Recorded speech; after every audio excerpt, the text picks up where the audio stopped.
Evening, everyone. Start with Nick from Haters.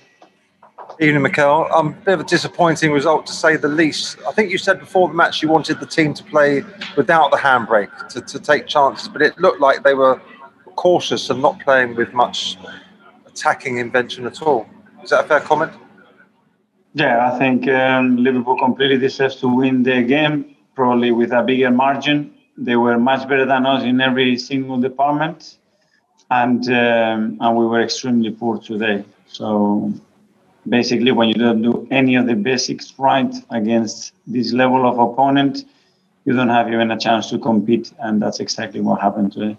What would you put that down to? Because that's 12 defeats now, isn't it, this season, which is a poor return. Well, it is a poor return. I think every defeat is different. This one hurts deeply because the image that we showed today and the lack of clarity in what we wanted to get out from this game. And we need to apologize to our people, to our fans. And this standard is nowhere near what we want. And I am fully responsible for that. What next? What do you do to make it better?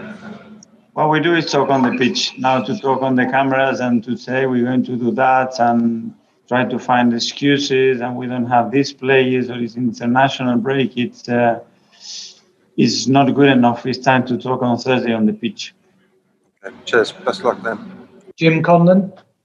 Mikel, you mentioned the international break, and obviously you've players in the squad coming from all parts of the world. Did you feel going into the game, in the dressing room before the game, that the players were fresh? Because it seemed like they lacked a bit of energy, intensity, and they seemed to run out of steam in that second half.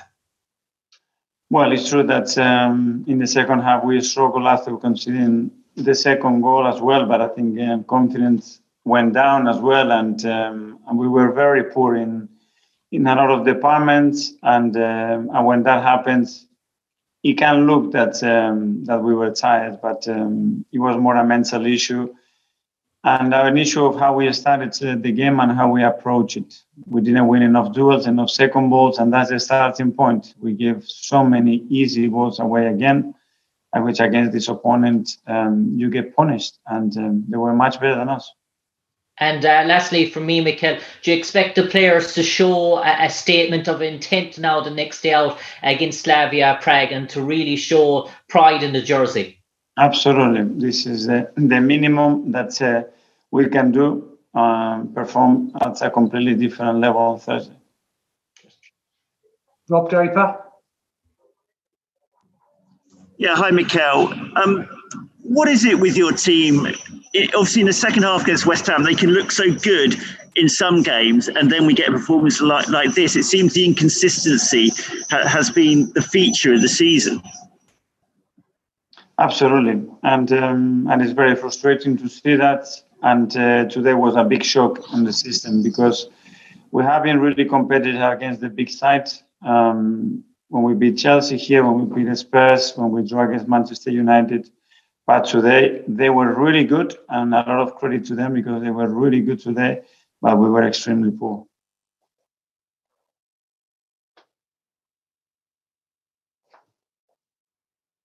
Mark Mann-Bryans.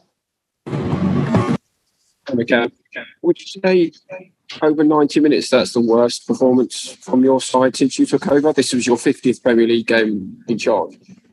I don't know if it was the worst, but probably one of the worst, and the one that really shocked me and leave us in a position that we have to apologize for what we've done on that pitch today and throughout the game.